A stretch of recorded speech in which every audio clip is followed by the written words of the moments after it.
मोहसिन साहब, अब ज़ाहिर मार्केट्स की एक वाइज मूवमेंट है, वो हमें नज़र आ रही है कि खबर आती है कि शायद आईएमएफ होने वाला है तो स्टॉक मार्केट पॉजिटिव रिएक्ट करती है। हमें नज़र आता है करेंसी मार्केट में ओपन मार्केट रिएक्ट कर रही होती है, 308 से 300 पर आ जाता है, मगर फिर लगता है कि आईएमएफ शायद खतरे में है। तो आज हमने देखा 5 रुपये ओपन मार्केट में गिर गया, स्टॉक मार्केट 450 पॉइंट्स गिर गई। यानी एक ही खबर के ऊपर मार्केट्स में अनसर्टेनिटी है और मार्केट्स मूव कर रही है। वज़ीर आज़म बार बार कह रहे हैं हमने सारी शराइत पूरी कर दी। आज वज़ीर ख़जाना ने दोबारा कहा हमने सारी शराइत पूरी कर दी, और ज़ाहिर है वो इशारा ये देते हैं कि शायद कोई पॉलिटिक्स है, रीजनल पॉलिटिक्स या फिर ग्लोबल पॉलिटिक्स, जिसका हिस्सा है कि पाकिस्तान को नहीं मिल रहे।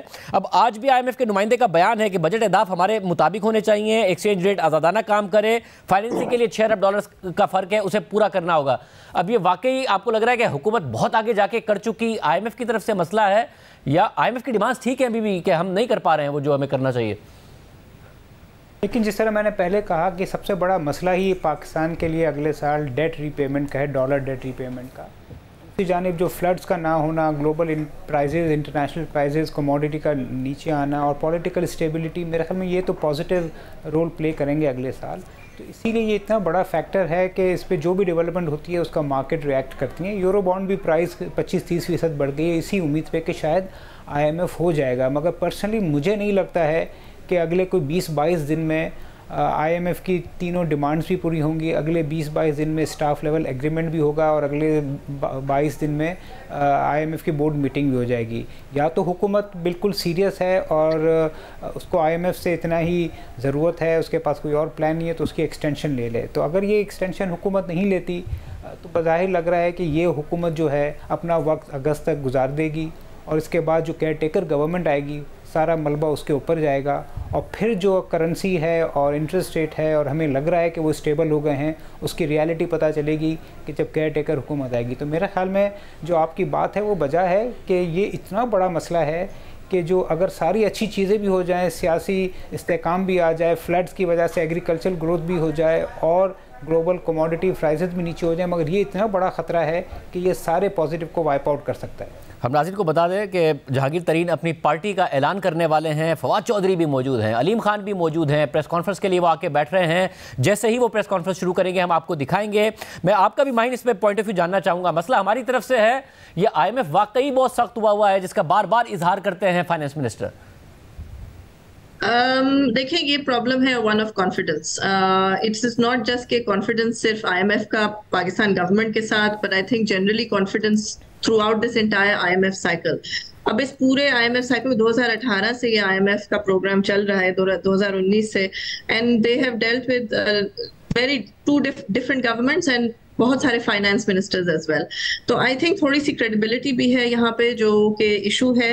आई थिंक देखिए, आईएमएफ की तो ये एक इमीडिएट चीज है, ये एक इमीडिएट चीज है जो होनी चाहिए, और अगर अभी नहीं होगी तो एट सम पॉइंट फ्यूचर में भी होगी, क्योंकि अगर डेट रिस्ट्रक्चरिंग की भी बात करें तो वो एक आईएमएफ प्रोग्राम के बगैर नहीं हो सकता, वो debt restructuring. So at some point तो ये आईएमएफ का प्रोग्राम आएगा।